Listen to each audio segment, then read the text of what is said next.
Hello, Annetta, and congratulations. How does it feel to be an Emmy nominee? What had happened? Tell me about that day. Oh my goodness, it's crazy, amazing, good. I've been nominated for an Emmy before, but this is the very first time that a project that I did has seven Emmy nominations, which is just like beyond. And and not only is it seven Emmy nominations, it's the record for this year. So still a Michael J. Fox movie that I produced is yeah, the highest nominated documentary of the season. It's crazy good. And Yeah, it's I'm amazing very because excited. since the last time we talked, since we're doing this in reverse order, Melissa and I got a chance to watch Still, and we were knocked out. I am so glad. I'm so glad there's such a humanity in it. And then I could see your fingerprints on it, on all of the recreations and the seamlessness with which the recreations were brought into the story, and the story of his own history, of how you developed it, into his addiction, into his own self-loathing, the work that he did, into the work of his family, and then at the height, the Parkinson's, the hiding, the work that he went with Spin City. Uh, Extraordinary piece of work. Congratulations. I am so glad that we got a chance to be able to see it. Oh, thank you so much. It's so hard to make a movie, any movie, a bad movie, a good movie, whatever. And I'm just so grateful. I'm so grateful that it has turned out like this because it's so meaningful for Michael. It's so meaningful for, all the people who revere him. It's just it's fantastic, and I'm so glad that the Television Academy felt the same way because you never know. And yeah, very happy. And thank you for your kind words. It means so much, especially coming from you, Dennis. So Well, it was you're welcome, and it's a tremendous opportunity to be able to see, because I'm such a fan of the story and the story of human lives and every human life as they're working. And so now that happens, and the WGA goes on strike, the work that we're doing with the DGA. So that's going to put the Emmys off, and that's really a backstory and a secondary story. Tell me what's going on with the negotiations. Tell me how you're doing. The DGA has joined. SAG-AFTRA has joined. We're doing. Could you give us an update from where we are here at the beginning, about to sure. get to August? Yeah, sure. Well, I think it's safe to say that no one really knows what's happening because um, when negotiations happen, they happen behind closed doors. So, no one really knows. And yeah, the Writers Guild is still on strike since May. The SAG-AFTRA has joined the strike. And we're all just hoping, and the DGA, as has did settle with an agreement that we were hoping could be like a stepping stone for the other guilds, because the DGA stands 100% with the writers and the actors, and we're all aligned and together. Um, and it's just it's it breaks my heart kind of because if the studios would give everyone what they wanted, it would cost the studios how much do you think? What percentage of I their have of no their idea the what. billions that they make? Yeah, what would it? 2%. 2%. That's it. It's not even double digits. It's practically zero. So, to stand against the humans that make all the things that we all like to watch and see for 2% is crazy. And so yeah, the guilds are we're solid, we're together, and we're not going to take it anymore. We can't. Like it will change the face of the life that we all know. Not just the business. I mean, the entertainment business is the entertainment business, and but that's what tells the stories of our world, of our lives, of our people, and it's our biggest export as well. It's a worldwide thing, and to be so awful to the people who originate things is just terrible. So anyway, so Well, yeah, I have no inside of like when we think it's going to be over or anything like that. sure. But here's the reality: it will be over when the studios say it's over, because Yeah. they know, they're just not telling anyone. So What do you think? Let's look at it from, could we look at it from a meta, from an outside perspective, and try to get inside the heads of the studio people, the decision makers that are on the other side of the table? What could be going through their minds? What, just try to piece it apart. I think we could just look at the words that they've said out loud in in public. Believe them. They believe them. Like, they want to break the backs of the writers. They want to break the backs of the actors. They want to break the backs of all of us who do this kind of work. They've said that, So when someone shows you who they are, you should listen. And that's a really, and that sounds like such an easy thing, but that took me years to really understand. And they have shown the world who they are. We should all listen. Yeah. I don't need to surmise anything. I don't need to, No, no, you don't. Don't try to any meta message or try to see. Just take it at face value. yeah. And that's, I mean, writers are human beings who support families and are members of their environment and community. How do you feel so negatively to those people? Like, it's just Yeah, crazy. yeah. It's crazy. And yeah, so the studios know when it's going to be over, because they know, but they're just not telling anyone. Yeah. And just really just trying to break the backs of of the people who are just trying to make a living. Everyone's just trying to survive. Well, we'll see. How do you keep busy during this time? How do you keep what do you do to both keep going and both look ahead at to when it's going to end, so that when it starts, because we know how much, and as a producer and director, you know that it is all in the pre-production, right? It's all before you turn on the camera. That's when you really make the greatest efficiencies.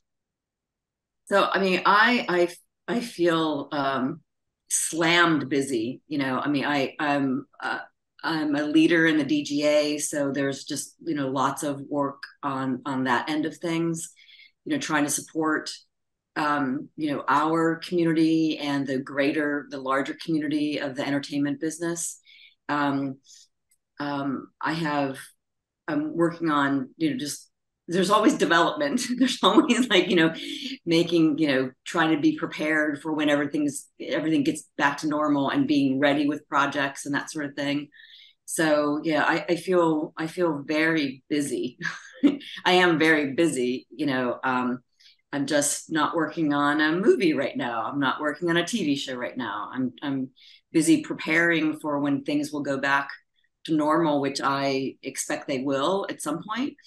And also just trying to be helpful to everyone who is being harmed by this, because it's a lot of people, and it's not just the writers and the actors.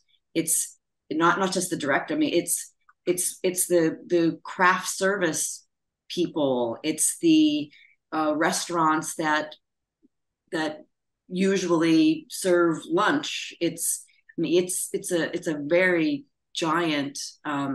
It's giant. It's It's an entire ecosystem that is served by the entertainment industry, and it's a noble. These are the storytellers. The storytellers. I think about it that when we think about the Bible, and the original, like the Old Testament, those were campfire stories that the rabbis would tell every night about these giants and these other.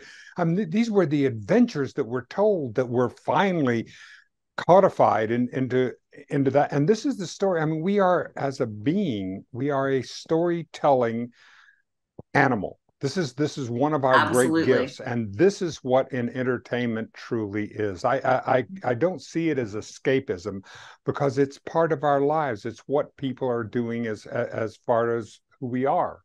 And also, I mean, just the timing of everything is really meaningful to me. I mean, last 2022, who knew that like AI was going to be what AI turned out to be, like in the last few months? Like literally, when what the DGA does in terms of negotiations, DGA, because we're a member-led organization, we poll the members on about what's important, so we negotiate what the members want. That poll didn't even include AI in January of 2023. It wasn't even a thing, right? And so the DGA, polled its membership, had its talking points, had its, priorities, went into negotiations, and then added the AI piece because the members were like, oh, this is happening now. This is very important. And, so who would have known the timing of that? So I think, I feel like these negotiations are trying to tackle AI for like humanity, for everyone, because it's not just the entertainment business that's going to be affected by this. It's every human on the planet, and we just happen to be the first ones out because timing. Like no one knew that. No, that was not planned. We just happen to be the first ones on the hot seat, and I think we're trying to fight for everybody.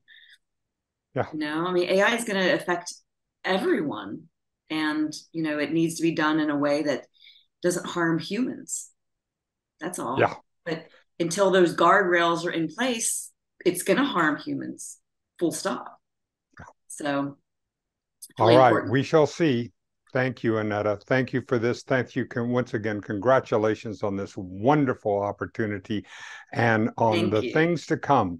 Because one of the things that I'm getting an opportunity to know is that you are a difference maker, and you are here to be able to both make a difference, to be able to have the crew, to be able to have this wonderful collaboration in order to be able to see what's on the page get onto the stage. Thank you, Dennis. Hello, world. It's me, Dennis, and I'm back with Annetta Marion for our second reasonably spontaneous conversation. Hello, Annetta. Dennis, it's been way too long. I'm so happy to be here and catch So back glad up. that you're back. The last time we talked, you were just about to premiere Still, and so much has happened between now and then. So I want to catch up on a little bit. So tell me about the experience of going to Sundance and of really to continue to see your profile and the profile of your projects elevated and getting more press around the world. So tell me a little bit about that experience and what that experience has been like for you, please. Oh my goodness, it has been the most amazing experience of my career to date. Yes, so like you said, we premiered at Sundance, which was, I had been to Sundance a million times as a film festival programmer, as a crew person. This was the first movie that I brought there, that where I was like the main producer on, and man, is that a different experience. Yeah, that's the way to go. If you've got that to go, that's the way to go. Exactly. So what was so how did you so at an inflection point, as we would look back in 10 years, look back at your career, we would see that this was really an inflection point, right? Oh, absolutely, absolutely. I mean, I hadn't produced a movie for 10 years, so it kind of came out of like my producing retirement for this project in particular because it was such a great project and such a great opportunity. So yeah, but one of the other reasons that made Sundance so amazing is that, Apple really, Apple was amazing. Apple really pulled out the stops in terms of making it easy for like me and Davis, the director, and the other producers, and um, you know, parties, and really Apple pulled out all the stops, and that was just a great way to go. I have one funny story to tell you though. Um, so the morning of the premiere, I had a car and a driver assigned to me from Apple, which was an amazing thing.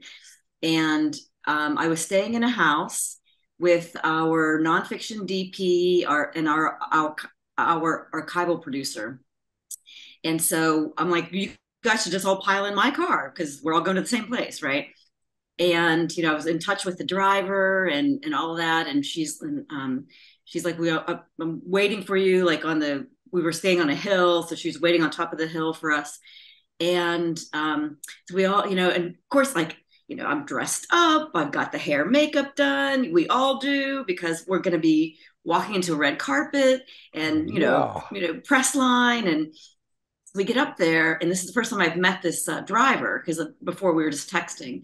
She's like, hey, so nice to meet you. I'm like, oh my God, so nice to meet you. And she's like, so we have a little situation here. I had she said, I had to pull off to let another car go by. And she got stuck in the snow banks, because this Park City had just had gigantic amounts of snow. Like the snow was like up to my shoulders. So the car was stuck. And she said, but don't worry. I called my husband. He's on the way. I'm like, excellent. Okay. I'm good under pressure. And I said, so where is he exactly? And she showed me on the map that he was, on the other side of Park City from where we were. And I know Park City well enough to be like, and we're never going to get there in time. It's not going to work out. And like, we had the press line, we had the movie premiere. So, so I the love this. Your career life is passing before your eyes, and you're seeing this is plot twist. completely. And, so I just got into action. I'm like, archival producer, try and find us an Uber. Julia, the nonfiction DP, and her boyfriend, who was our AC. I'm like, okay, we're pushing this car out of the snow. We've got to do that. And so we pushed but mostly it was me and Keith. We pushed the freaking car out of the snowbank. About the time we pushed the car out, her husband actually did show up. And she was like, take them, just take them, because I think she was feeling so bad about everything. And I got into the car and I'm like, hey, Brian, nice to meet you. I'm like, so we need to be at the press line in 7 minutes. Safety first, but get us there. Nice. And he did. And everything worked out perfectly. I probably was a little sweatier than I wanted to be, and my hair wasn't as nice as it had been. But, what are you going to do? So tell me about the echoes that have happened since then, because we have a writer's strike that we're in the middle of right now in June, middle of June 2023. The DGA has joined. You have gone back. So what was the arc of what happened after the film in these last couple of months? Because that's one of the reasons why it's been so hard to get in touch with you, is because you have been very busy. It's been crazy. So Sundance was amazing. Two standing ovations, full house. You could feel the love of the people. I mean, it was just, you could just feel it. It was amazing. So that was great. And then from there, we went to South by. and we won the Hope Filmmaker Award, which was amazing. And at South by, we played at the biggest venue, which is this beautiful old theater where like Houdini had been back in the day. Um, there was a standing ovation before the movie, which did not happen at Sundance. There was a standing ovation before the movie. After the movie, it just got like, bigger and bigger. Yeah, so it's just really it's been amazing. It's just the trajectory has built. Um, the press is astounding. Again, Apple has been great at keeping us, sending us the, once a week or so emails of every single article. And I used to read them all, and then I just got to be too much. So, and really, the film is beloved and celebrated. And I think, it's been out now. It dropped theatrically and on Apple Plus May 12th. So it's been out now for a month.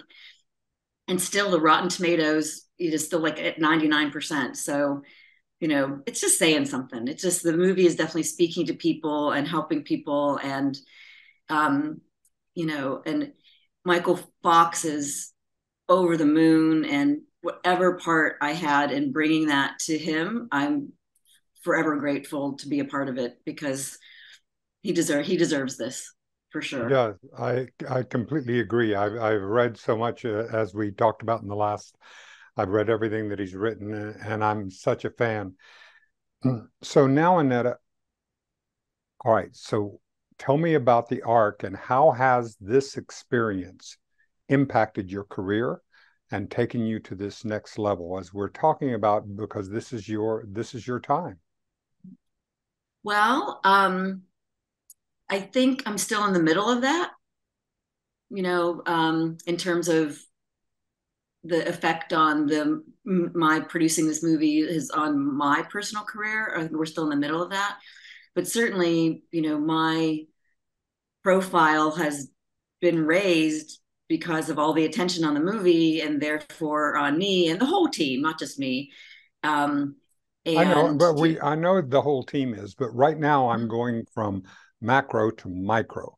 I want to talk about you as because as we talked about on the last time, and this is something that you and I have not gotten a chance to revisit, but you haven't gotten out of it. You were talking about that you were the black sheep of your family as growing up in that. So we're going to talk about that. You're not going to get out of not talking about young Annetta as you were growing up, but now you're in this situation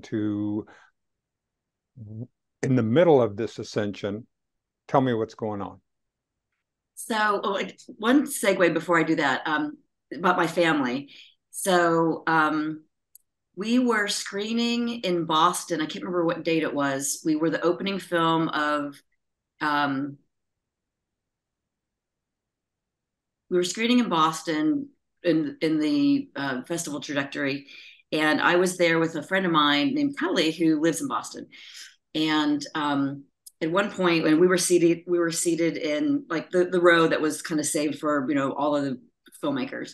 And at one point, Davis, the director, had come up to me. There were two empty seats in that row, and he's like, "So are all your people in, or are you still waiting on people?" I'm like, "Oh no, Kelly and I are here. We're good." So he was able to open up those two seats to the wait list. Cut to a few minutes later, I'm looking around, standing up, looking around like I do. And I say to Kelly, I'm like, "That woman looks just like my mother." And then I looked again, and this woman was seated next to a woman who looked just like my sister. It turned out it was my mom. It was my sister. They had come up to surprise me, so that I didn't know anything about this. So I could have gotten them tickets clearly, but I didn't know, so I didn't get them tickets. So they had been staying. It was cold, and my mom, has a cane.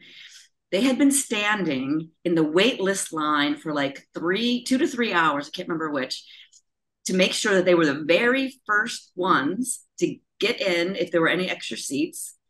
And only because two of Davis's people didn't show up, and that's the reason there were two seats left open, they got in. And I was just like, and Davis was sitting behind me, and I turned to him and I'm like, "Why mother and my sister are here. And he was so nice and went over and said hello to them. And then when he was announcing the film, he always, thanks me. And then he even thanked me. He's like, and Annetta's mother is here. So thank you for producing Annetta. And Annetta's sister is here. Thank you for producing the trip that brought you and your mother to our movie. So it was just, anyway, all in the family kind of thing, which was Oh, super that is fun. what a wonderful, because we are holistic people. I mean, we are not just the individual that you are today, but this It's the sum some of of our parts. it, all the experiences that we've had, right? Absolutely. Yeah. So for me personally, so far, like I think we talked about last time, I mean, I'm a director and mostly in like the TV and network and streaming Right. space and And you was a love part of and the narrative, the fiction narrative is something that so drives you of what you want to be able to do and produce. absolutely. Working on directing scripted television. So I've been doing lots of shadows, which is great and learning a lot. Um, with the writer's strike, there's sort of a pin put in that for now, but that will be picked up later. And also, I'm probably one meeting away from locking my next movie that I'll be directing. And it's a big scripted hybrid doc feature that I'm really excited about. It's not 100% yet, but so things are happening and I'm grateful and happy and, can't wait to see what happens next. What is the creative process like for you right now? When you are waiting for this, how do you go about deciding what your next project is, and how do you do it? Are you taking meetings? Are you having ideas? Are you producing? Take us on the inside Mm, of that, would you, Netta? yeah, yeah, sure. I'm having meetings that, I schedule and also meetings that my agent schedules. Um, I simultaneous to hearing what other people have perhaps in mind for me. I've been in development on my own projects and my own ideas forever. So that's a just a part of my life, which is very exciting and very time consuming and all of that, but it's very cool. So it's a combination of those things. And I'm also in post on my latest film that I directed. I think I might have told you about it last time around. A film called Communion. So I'm in post on that, which has been super, super fun. Uh, my first movie with only one actor who has no scripted dialogue. So it's been always a challenge, which I like, and super fun. Like I really had an incredible team and an incredible actor named Margot White, who's starring it, who's the superstar of the film. So, it's a kind of a combination of the work that you have to do day to day, like on Communion, the work which is also day to day on the projects that I'm developing, and then it's also then reacting to what meetings I can schedule or are scheduled for me, and then you know every meeting is a lot more than that hour. It's all the prep that goes into it. It's um, I'm just like as my sister says, I'm a nerd. I'm just a I'm a I study, I prepare. It's just kind of it's my nature. So for every meeting, there's that slew of work, which is really fun and I love it. But it It's a makes for a wonderful, busy what a time. wonderful habit, though. What a wonderful habit to be able to go into a meeting and be prepared and to be able to have the background to be able to do the best that you can for that particular meeting. It's necessary. I think I couldn't do it any other way. You But you know, know that many people don't. You know that many people just wing it and just come in and do that. But I really like the way that you do this. yeah, I think yeah, I mean, for me, it's about being as prepared as possible. So in the moment, I can throw all that away and just be, right? I can pivot to mean, I might have had like, sort of X, Y, and Z that I wanted to touch upon, but in the moment, if a different door opens or a different path opens, I can toss all that and pivot in a way that's super comfortable because I am so prepared. I mean, that's just like my nature. And also, pivoting is Yeah. in my body now because of all the improv that I've done. So that's just life and the fun part of life. When you were in high school, did you begin to see the seeds of what you're doing today in that? Can you tell me about when and where you were in high school? So in high school, I had wanted to go to art school for college. And because I drew like crazy. I was interested in photography on a kind of a higher level. I didn't have a camera, but I was interested in photography. So I was like interested in the arts for sure. And like everything that I had was decorated. I mean, I was drawing things like, Jim Morrison of the Doors and Led Zeppelin and Ted Nugent, but I was good. I was good at it and wanted to kind of explore that. And then, I'm the first one on both sides of my family to go to college. So And where there's were you growing up at the time? in Western Pennsylvania near All right, Pittsburgh. good. So when I was in like senior year in high school, you know, that's when things get more serious about college. And I kind of looked around and I thought, maybe I should go to college for something that can make money out of a 4-year degree as opposed to more of a crapshoot like art school would have been, just because of the economic situation that I grew up in. I'm like, let's just make some money. So I went to my guidance counselor, and I had no idea like what to like. I had no idea what the next step was, and I had no one who could help me really. So I went to my guidance counselor. I'm like, so I want to be able to go to college to make money after a 4-year degree. I don't want to have to go to a graduate school. Like I just want to be able to get a job and make money out of a 4-year degree. And she was like, I looked at my grades and classes, and she's like, so you did really well in physics, you did really well in math, you did really well in the computer class. Why don't you be a computer engineer? And I said, sure. Like it was that's small of a but that big of a decision, that small of a process. Right. And you were So good in math. So math was something that you were that again, your organized mind. And yeah, now what year was this? Were you in high school? In in senior? the 80s. All right. 80s So in this the was 80s. before this was just before the internet. Computers had just gotten into the PC world, so we were beginning to moving away from mainframes and that. So that grounds us into what you're doing. So you're doing COBOL and BASIC and all the computer languages that you would be doing. So what Yep. happens next? So I went to school to be a computer engineer. So I did. I graduated. I worked as a computer engineer for probably 7 years or so, and then I accidentally made my first film.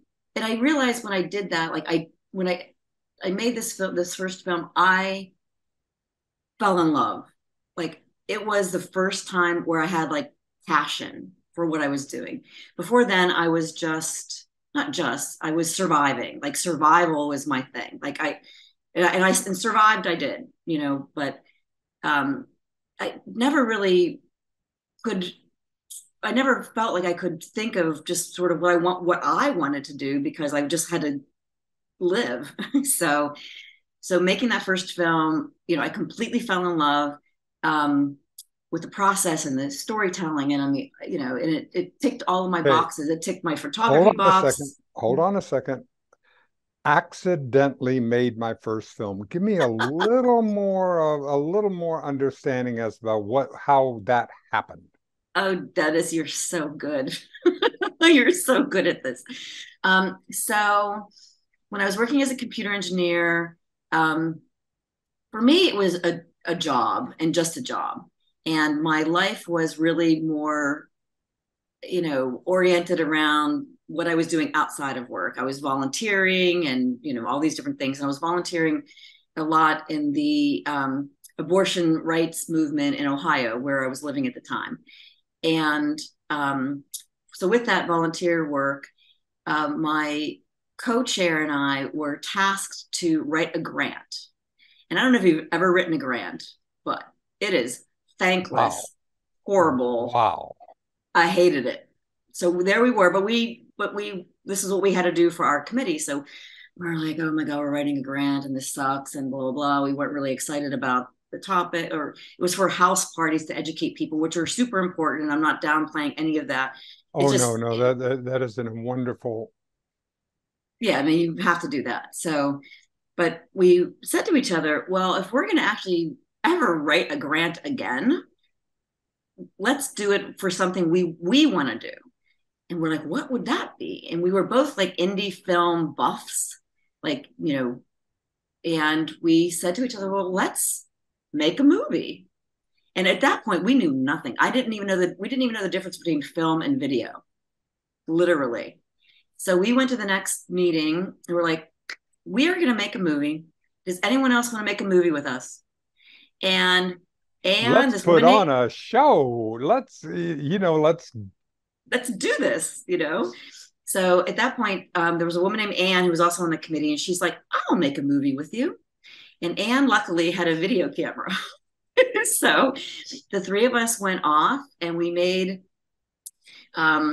basically masquerading as a documentary, more of a propaganda piece about abortion rights. And we didn't know anything. And we did interviews. We ended up doing what I now know as reenactments. We didn't even have the words for these things. We just were doing stuff. And we made that first film. And I mean, it was literally like, I get chills thinking about it, literally like falling in love. And it changed my life. And I knew I was going to quit my job to pursue this. How? I had no idea, but I had to do it. And my company at that point in time was paying for my master's degree. So I finished my master's degree because it was a big deal that they were paying for it, because I had put myself through undergrad. So like just the fact that somebody else is paying for something, I'm like, I got to take this. So I finished my degree. I think I defended my thesis, finished. I got my degree in January, and my last day on my engineering job was tax day, April 15th.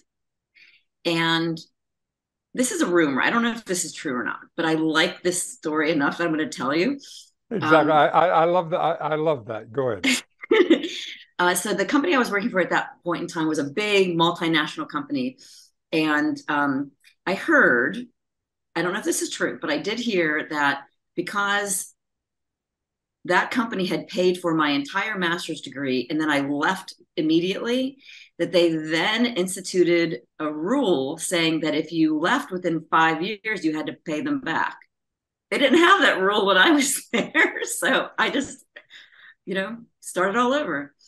And I It's can exactly remember what you have. So, all right. And I want to segue back into this especially because of what we're talking about now with Dobbs and doing all what was your passion and understanding about how important it is for women's autonomy and for reproductive rights, and knowing that this entry in it that was important for you. Could you share about that, please?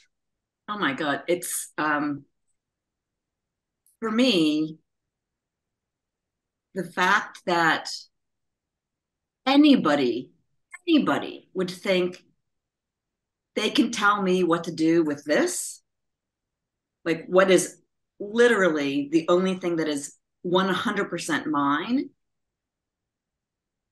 boggles my mind. It is such an affront. It is such a shocking. It's shocking. And to me, anyone who thinks that has communicated to me how they feel about women, and it's not good.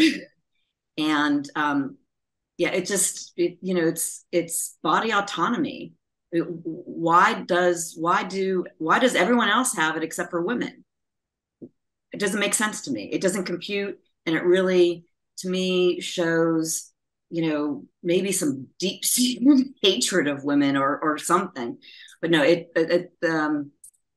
abortion rights and, body autonomy for women, for everybody, for every human on the planet is paramount to every human on the planet being able to live to their fullest, which is, I think, the biggest job we each have on the face of the earth with the number of years we're gifted. You don't do the best by that.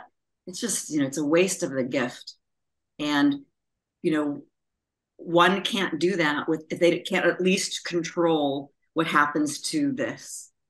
So yeah, it was from the very onset, super important to me. This episode of Reasonably Spontaneous Conversations has been brought to you in part by In Search of the New Compassionate Male.